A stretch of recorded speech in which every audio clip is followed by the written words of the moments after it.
La guerre, c'est-à-dire les guerres d'aujourd'hui, d'autrefois, d'avant-hier ou d'après-demain. Je ne suis pas démographe. Je ne cherche pas à savoir si on tue plus le monde qu'avant. Qu'on en tue un seul, c'est déjà beaucoup trop. Tout enfant, comme dans l'histoire qu'on m'apprenait, toujours, un peu partout, il y avait la guerre. Mais dans mon pays, enfin celui où je suis né, par exemple la France, il y avait depuis 1871 jusqu'en 1914 la paix. La paix, c'était seulement la guerre ailleurs. Au Balkan, ou à Cuba, en Russie, au Japon, ou en etc. Et puis elle est venue chez nous. Moi-même, j'en ai vu 2. Et je n'ai fait ni l'une ni l'autre. Je n'ai jamais tué personne. C'est peut-être pour ça que personne ne m'a tué. Simple échange de bons procédés.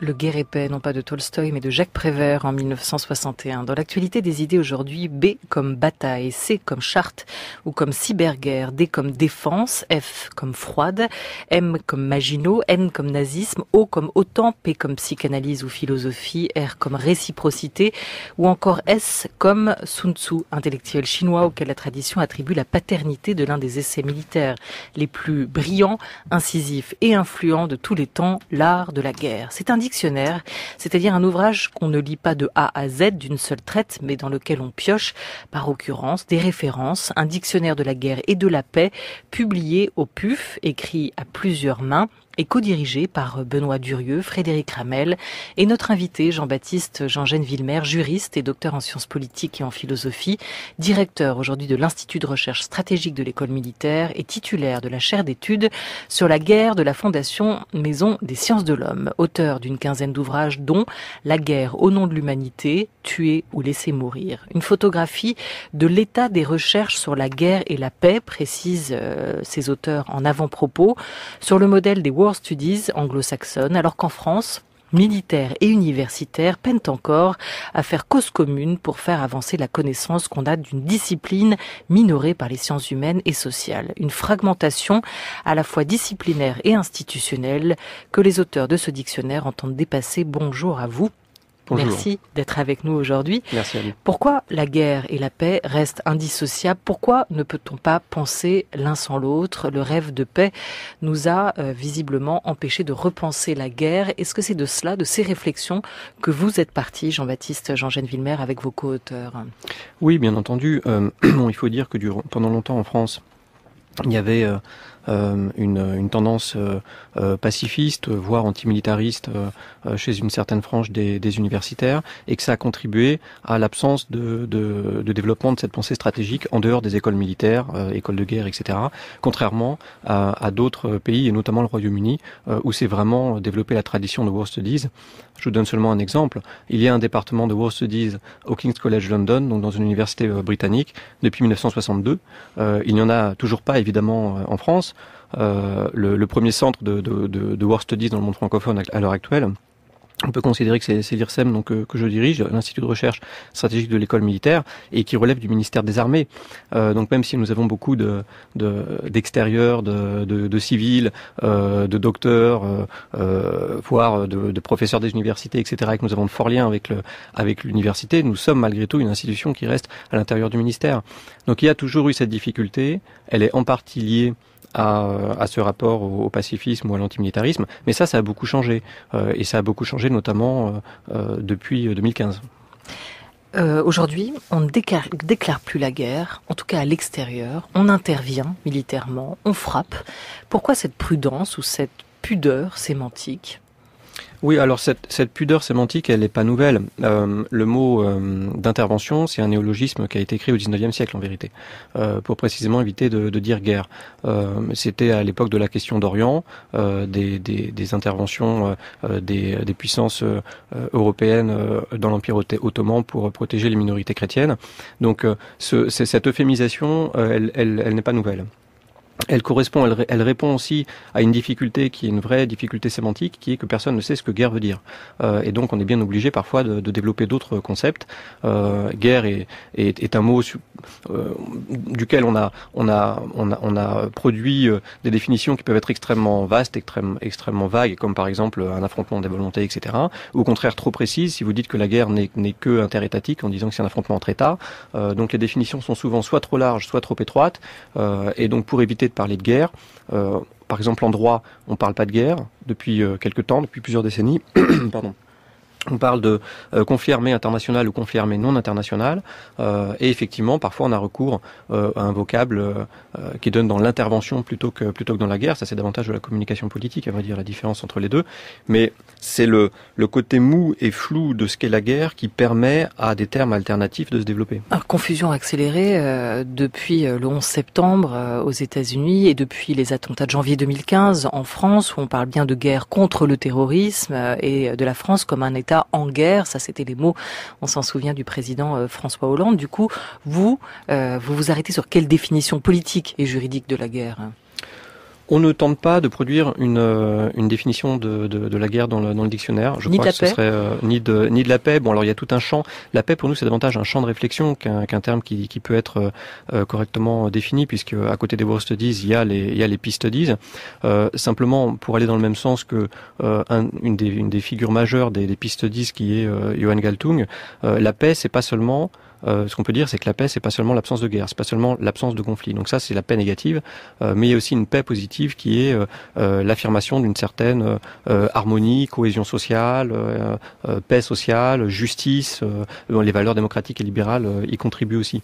Donc, en ce qui concerne la paix, on peut voir assez clairement comment écarter une définition strictement négative de la paix pour développer une définition positive. En ce qui concerne la guerre, moi, peut-être par formation juridique, j'ai tendance à préférer parler de conflit armé international ou non international, qui sont un peu plus strictement définis par les textes, plutôt que de guerre qui reste du vocabulaire politique.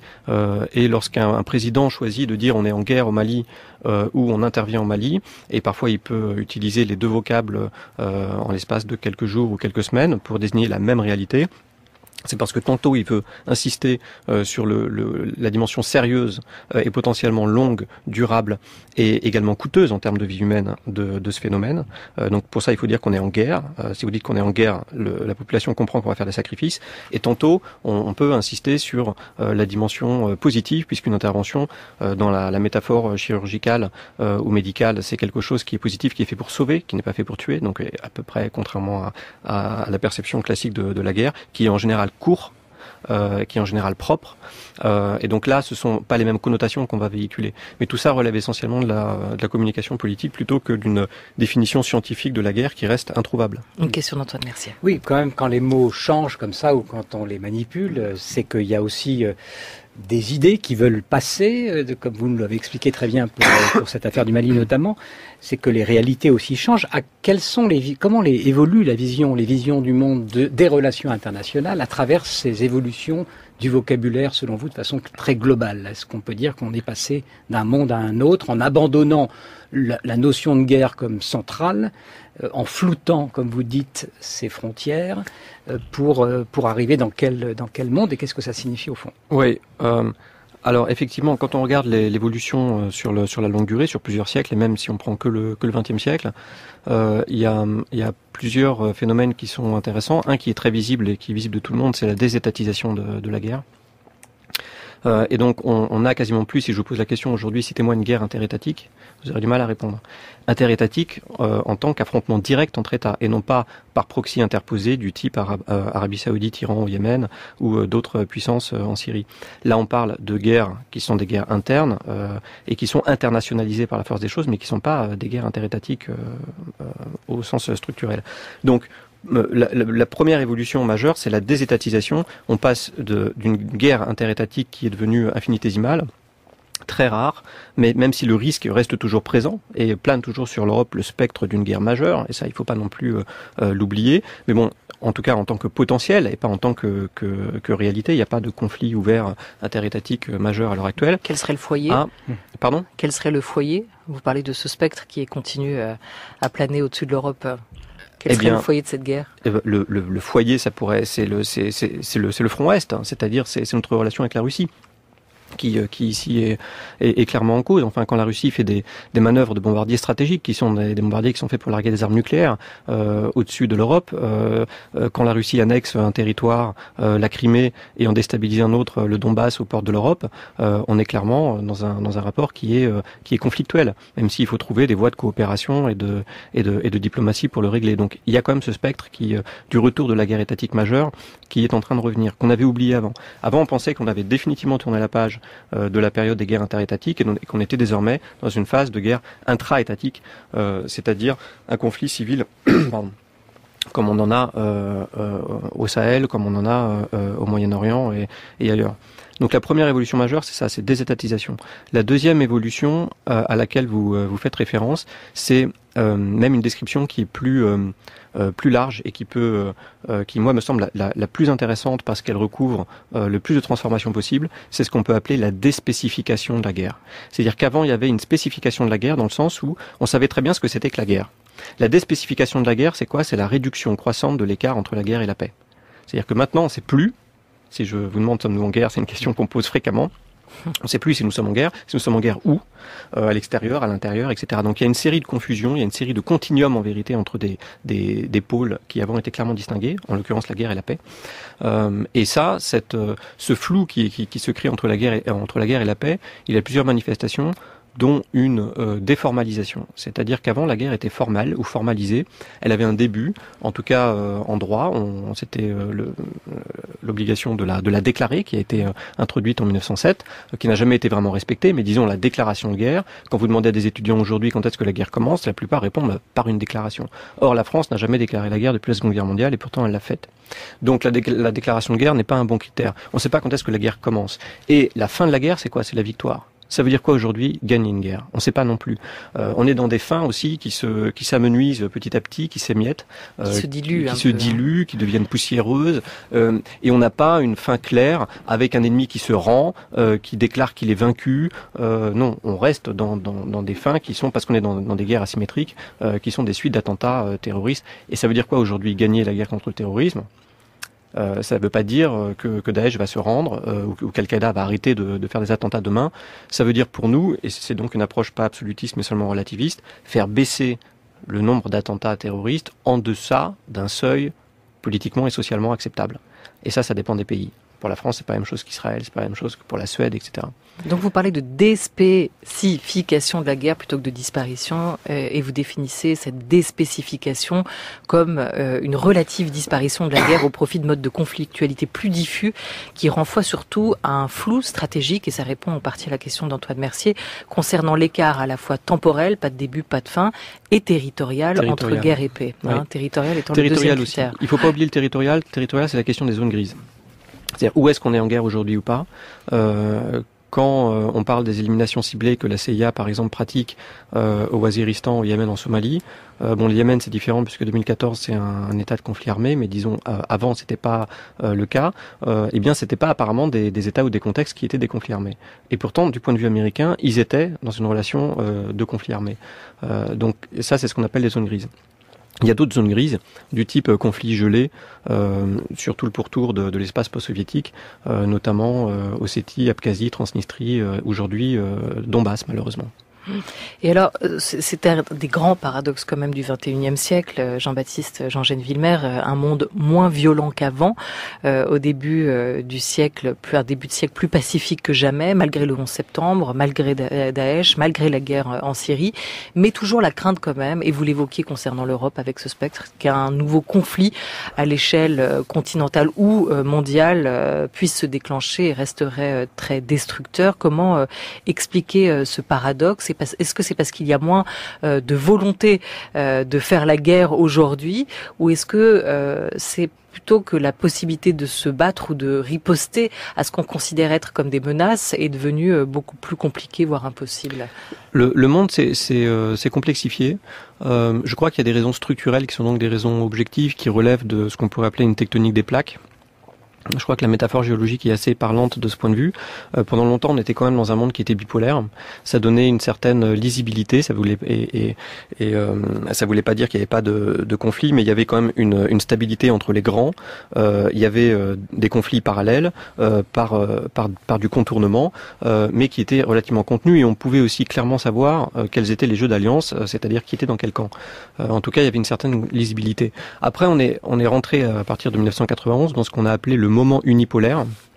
Là, il y avait une forte domination américaine qui était sans précédent dans l'histoire, d'où la comparaison avec Rome. Et ce moment unipolaire qui a duré jusqu'au début des années 2000. Alors les gens marquent la fin du moment unipolaire avec le symbole du 11 septembre 2001, mais en vérité, ce sont surtout les défaites en Afghanistan et en Irak qui le symbolisent au milieu des années 2000.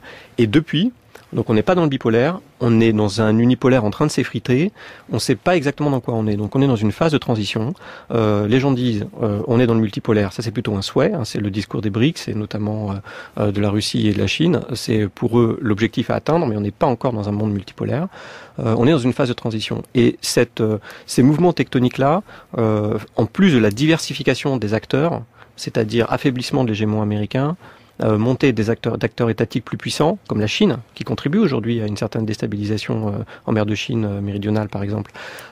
Diversification d'acteurs non étatiques aussi, avec des moyens beaucoup plus considérables qu'avant. Grâce à l'évolution technologique, ce qu'on appelle la démocratisation technologique, et qui fait qu'aujourd'hui, un individu ou un petit groupe d'individus a le moyen de tuer directement des milliers de personnes et de déclencher des guerres majeures qui vont durer pendant 10-15 ans. Le 11 septembre, c'était ça. Donc, là, il y a quand même des raisons objectives qui montrent qu'il y a qui permettent d'expliquer le relatif désordre international qui s'est installé ces dernières années. Et vous parliez donc du fait qu'il n'y a pas eu de déclaration de guerre depuis la Deuxième Guerre mondiale. Est-ce que vous n'évoquez pas la question du nucléaire? Est-ce que c'est pas ça aussi qui a empêché finalement que se déploient des guerres entre États, des guerres totales, des conflits de volonté dont vous parliez tout à l'heure? Parce que si on reprend finalement les principaux foyers, que ce soit la Corée du Nord avec les États-Unis et éventuellement aussi la Chine avec Taïwan, que ce soit l'Iran, le Hezbollah, l'Arabie Saoudite, Israël, ou que ce soit même la Russie et l'Europe, on est à chaque fois malgré tout dans des sujets nucléaires, des menaces nucléaires, et ça joue encore son rôle de dissuasion. La question est de savoir jusqu'à quand. Est-ce que c'est pas la question qui se pose aujourd'hui? Oui, jusqu'à quand et contre qui? Parce que les exemples que vous donnez, les acteurs non étatiques sont pas nécessairement dissuadés par la menace nucléaire.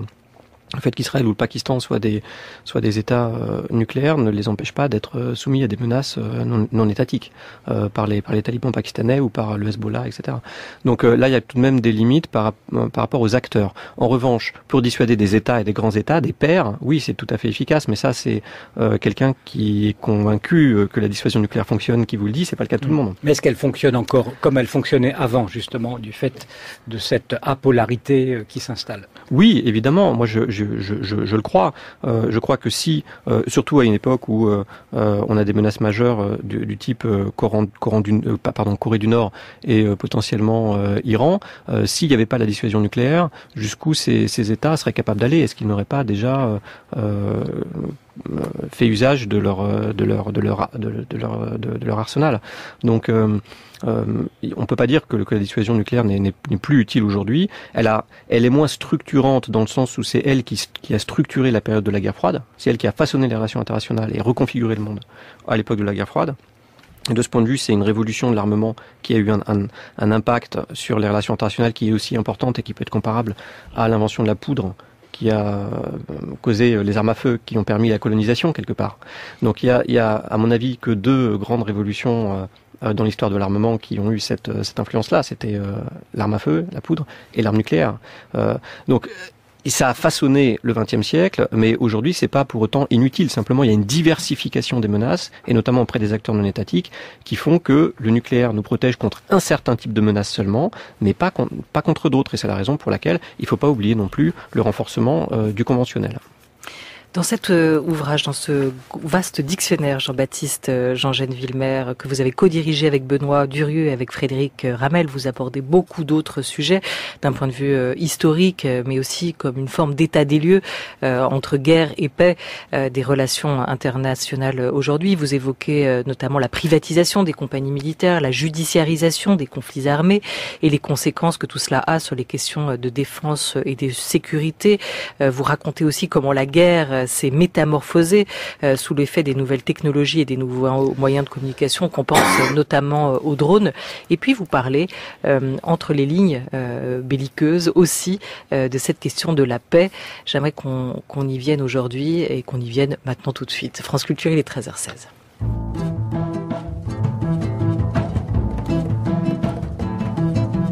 France Culture. La grande table. Olivia Gesbert. Avec une question toute simple, pour commencer, Jean-Baptiste Jean Genevillemer, qui sont les gardiens de la paix aujourd'hui ? Bon, théoriquement, il s'agit naturellement de l'ONU et en particulier du Conseil de sécurité, parce que le Conseil de sécurité des Nations Unies est chargé officiellement sa mission première, c'est le maintien de la paix et de la sécurité internationale. Donc, la question est de savoir, lorsque le Conseil de sécurité de l'ONU est paralysé ou impuissant, qui sont les gardiens alternatifs et qui sont les autres puissances. Donc ensuite, il y a naturellement le rôle potentiellement de l'Assemblée Générale des Nations Unies, mais bon, sans rentrer dans des débats juridiques compliqués, c'est quelque chose qui s'est fait dans les années 50, qui ne s'est pas fait depuis. En principe, c'est pas l'Assemblée Générale qui peut autoriser l'usage de la force. Et donc, on rentre ensuite dans des coalitions. Des coalitions qui sont soit structurées à travers des alliances militaires, donc c'est le cas de l'OTAN, c'est le cas de la CEDEAO, ou l'Union africaine. Donc là, ce sont aussi des gardiens de la paix, mais avec je dirais une compétence régionale, et ou alors des coalitions qui peuvent être ad hoc, comme la coalition qui combat Daesh à l'heure actuelle au Moyen-Orient, et qui sont formées en fonction des conflits, des défis à mener. Et puis finalement, l'État individuel, en dehors d'une coalition, peut aussi considérer qu'il est un gardien de la paix, notamment lorsqu'il répond à une demande qui lui est faite. Et c'est le cas des interventions sur invitation. Et c'est comme ça, par exemple, que la France est entrée au Mali à l'invitation du gouvernement malien au début, en dehors d'un cadre onusien qui est venu après et collectif qui est venu après. Donc il ne faut pas oublier non plus l'État individuel qui peut aussi jouer ce rôle-là. Vous avez travaillé, Jean-Baptiste, sur une notion, la responsabilité de protéger. Vous en avez fait un livre en 2015, Que sais-je, paru également au PUF, une nouvelle norme, une norme émergente des relations internationales apparue au début des années 2000. Vous en reparlez dans ce dictionnaire de la guerre et de la paix. Vous la définissez, cette norme, comme une doctrine par laquelle les États s'engagent à protéger les populations des atrocités de masse qui s'organisent autour d'une double responsabilité, celle principale de l'État territorial et celle subsidiaire de la communauté internationale. Et on a envie de vous demander sur la question syrienne aujourd'hui, est-ce que cette responsabilité de protéger, cette norme naissante, donne un droit d'intervenir dans un État tiers ? Alors oui et non. Elle donne un fondement moral et politique de le faire, mais pas un fondement juridique propre, qui serait distinct du fondement juridique qui existe déjà et qui est une résolution du Conseil de sécurité des Nations Unies sous chapitre 7. Autrement dit, la R2P, la responsabilité de protéger, on l'abrège R2P, dans la version, parce qu'il y a eu plusieurs versions, mais disons dans la version qui a été acceptée par les États en 2005, implique nécessairement l'autorisation du Conseil de sécurité des Nations Unies. Donc, pour répondre à votre question sur la Syrie est manifestement et depuis longtemps un échec patent de notre responsabilité collective de protéger, puisque c'est un cas où on n'arrive pas à protéger les populations syriennes, et on n'arrive pas à le faire. Pourquoi ? Parce que le CSNU, le Conseil de sécurité des Nations Unies, est bloqué. Il y a quand même eu, depuis 2011, une dizaine de vétos russes, parfois russo-chinois, souvent russo-chinois, mais pas que, surtout russes, et qui empêchent toute forme d'intervention, qui ne sont pas nécessairement des interventions militaires. Ça peut être, par exemple, il a été bloqué de saisir la Cour pénale internationale. Ça, c'est pas du tout une intervention militaire, c'est pas du tout belliqueux, mais ça a été bloqué quand même. Différentes formes d'assistance humanitaire ou de tentatives de trêve ont aussi été bloquées. Donc là, le Conseil de sécurité est relativement paralysé. Mais pour bien comprendre, la situation en Syrie, a priori, relève bien de la R2P, de la responsabilité protégée. Mais complètement. Parce qu'aujourd'hui, plus de 250 civils tués en 2 jours sous les bombardements du régime syrien, c'est bien un drame humanitaire qui se joue dans la Ghouta, l'enclave rebelle proche de Damas. Il y a eu une commission internationale indépendante qui a déjà prouvé qu'il y avait eu des crimes de guerre et des crimes contre l'humanité commis en Syrie par le régime de Bachar el-Assad depuis le début de la guerre civile en 2011. Qu'est-ce qu'elle attend, la communauté internationale, pour agir et pour protéger les populations ? La communauté internationale n'existe pas. Voilà, ça c'est la nouvelle du jour. C'est quelque chose qu'on sait quand même depuis longtemps, mais on continue à utiliser cette expression. On devrait, à mon avis, parler plutôt de société internationale. C'est ce que faisait déjà Raymond Aron, c'est ce que fait aussi l'école anglaise en théorie des relations internationales. Parce qu'une société, c'est moins homogénéisant et c'est moins optimiste. C'est-à-dire que dans une société, vous avez des communautés et qui sont parfois en tension. La tension est intrinsèque à la société. Et cette tension-là, on la voit à l'heure actuelle. Donc dire il y a une société internationale qui peine à réagir en Syrie, ça peut s'expliquer par les différences de vues qu'il y a entre ces différentes communautés au sein de cette société. Dans cette société, il y a aussi une gouvernance. C'est le Conseil de sécurité de l'ONU le Conseil de sécurité de l'ONU qui devrait voter ou pas cet après-midi sur un nouveau projet de résolution pour réclamer un cessez-le-feu en Syrie. Oui, mais le Conseil de sécurité de l'ONU, comme je vous l'ai dit, est bloqué. Parce qu'il y a une règle dans ce Conseil de sécurité qui est le veto. Et le veto russe a été exercé une dizaine de fois depuis 2011. Il le sera peut-être pas tout à l'heure. Bon. Il le sera peut-être pas tout à l'heure, mais bon. Alors, ce serait très bien qu'une trêve. C'est juste pour une trêve de 30 jours. Hein. Voilà, ce serait très bien qu'une trêve d'un mois soit votée. Et évidemment, c'est absolument ce qu'il faut demander. Ça règle pas le problème politique et le problème de fond pour la Syrie. Puisqu'on s'intéresse à la guerre en général et à cette guerre en Syrie en particulier. Qu'est-ce qu'on peut en dire ? Comment est-ce qu'on peut la qualifier ? C'est une guerre civile, il y avait une révolution, il y a des puissances ensuite qui sont intervenues contre Daesh, une des coalitions, et puis toutes les puissances régionales s'y sont mises, et finalement, pratiquement, je ne sais pas comment on peut dire, de pays qui sont intervenus dans cette région. Ouais. Qu'est-ce qui reste là ? Comment vous décririez cette nature de guerre qui est actuellement en cours en Syrie ? Comme, en droit, on dirait un conflit armé non international internationalisé, c'est-à-dire qu'il a commencé comme étant non international, puisqu'à l'origine c'était effectivement dans le cas des printemps arabes une rébellion contre Bachar el-Assad, comme ça s'est fait ailleurs d'ailleurs, et puis progressivement il s'est internationalisé. Donc on parlerait d'un conflit armé internationalisé. Dans le langage courant on dit plutôt guerre civile, mais ça décrit à peu près la même chose, mais là il faudrait dire guerre civile internationalisée également. Et sur le territoire duquel se mènent aussi des conflits entre grandes puissances par proxy. On parle aussi de guerre par proxy. Donc guerre par proxy, c'est par exemple l'intervention de l'Iran en utilisant le Hezbollah. Ça veut dire quoi proxy ? Intermédiaire. Ah ouais. Voilà, par intermédiaire en fait. Donc c'est le fait d'utiliser des acteurs non étatiques qui sont en réalité sous le commandement et le contrôle de puissances étatiques extérieures, qui prétendent ne pas intervenir ou ne pas être partie au conflit, mais qui en fait y participent de cette manière. Le danger qu'on voit en ce moment, c'est ce tampon, parce que ça forme un tampon entre grandes puissances, en train de se réduire. Et la semaine dernière, il y a quand même eu un bombardement par les Américains qui a tué des mercenaires russes. Alors des mercenaires, une fois de plus, c'est pour ça que je parle de tampon. On est encore dans un proxy, mais il y a aussi des soldats russes sur le sol. Donc ça aurait pu tomber sur eux. Donc il faut faire attention parce que ces multiples guerres par proxy, qui impliquent donc plusieurs puissances régionales, risquent parfois, en tout cas il y a un risque que ça dégénère en affrontement direct. Et ce que veulent éviter à tout prix les Américains et les Russes, qui sont les deux grandes puissances sur ce théâtre aujourd'hui, c'est un contact direct, c'est un affrontement direct. Et c'est ça qu'il faut éviter à tout prix, évidemment. Crise humanitaire ou guerre, Yémen, Syrie. Je vous propose d'écouter Ronnie Broman, auteur de La diplomatie de l'ingérence, c'était en 2016, et tout récemment de Guerre humanitaire, mensonges et intox, un essai qui vient de paraître chez Textuel. Il était l'invité à cette occasion de la matinale du samedi de France Culture. Il y a une guerre au Yémen, et une guerre, c'est une guerre. Donc il y a des blessés, il y a des morts, il y a des déplacements de population. Voilà ce qui se passe au Yémen. Il n'y a pas de crise humanitaire au Yémen, pas plus au Yémen que dans le 17e arrondissement parisien. Mais il y a une guerre là-bas. Par ailleurs, je récuse le terme de pire crise humanitaire. Cette échelle dans la souffrance à laquelle procède l'ONU relève d'une stratégie de communication à court terme, parce que demain il y aura une autre première crise et ailleurs, enfin, c'est absolument sans fin. Et puis dire qu'il se passe des choses plus graves au Yémen qu'en Syrie, lorsqu'on regarde ces deux conflits, on voit que l'un est tout de même relativement contrôlé, avec un nombre de victimes qui est certes toujours à déplorer, mais qui se compte, disons, entre 10 000 et 15 000 de morts, je veux dire, par rapport en Syrie, où on compte les victimes par centaines de milliers.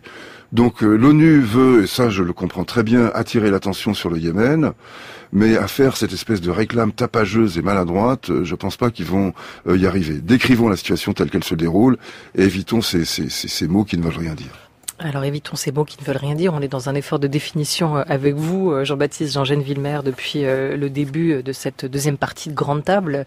Guerre en Syrie. Ça vous ira, même si vous venez de redire conflit. On va essayer de parler de guerre. Oui, absolument. En quoi ceci nous oblige, malgré tout, et qu'est-ce que cela permet à partir du moment où on est dans une situation comme celle-ci en Syrie? Qu'est-ce que l'on peut faire, en fait? On est obligé par la responsabilité de protéger, comme on l'a dit tout à l'heure, qui est clairement violée. On est obligé de faire quelque chose. Seulement cette chose qu'on est obligé de faire par la responsabilité de protéger doit passer par le Conseil de sécurité si on veut rester dans les clous du droit international. Si on ne reste pas dans les clous, alors si on ne reste pas dans les trous, si on est dans les clous du droit international, ça devient, ou ça aurait pu être plutôt, l'intervention qui n'a pas eu lieu fin août, début septembre 2013.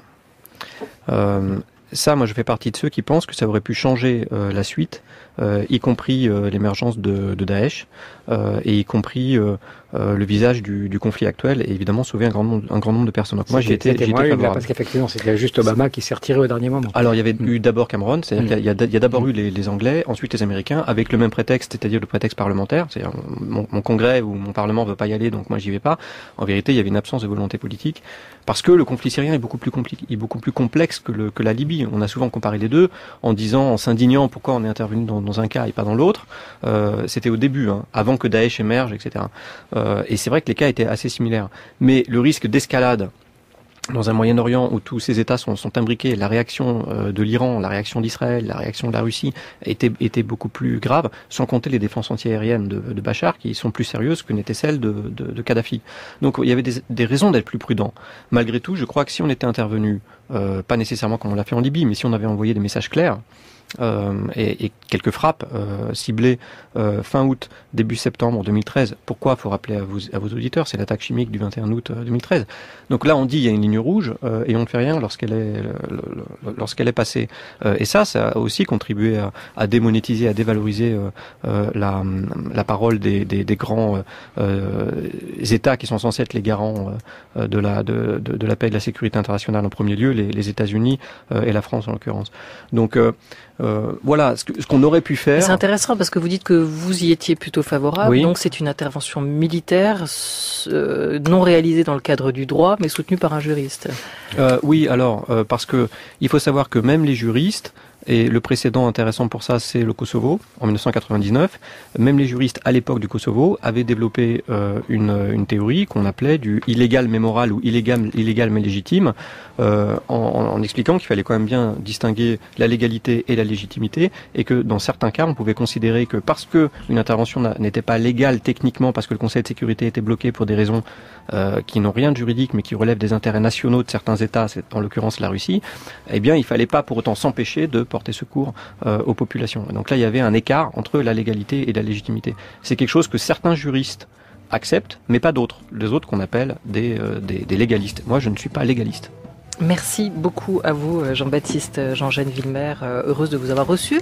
Ça fait plusieurs fois, je crois qu'on essayait. Enfin, ça a eu lieu donc à l'occasion de ce dictionnaire de la guerre et de la paix que vous avez co-dirigé avec Benoît Durieux et Frédéric Ramel, qui vient de paraître donc aux éditions du PUF, aux Presses universitaires de France.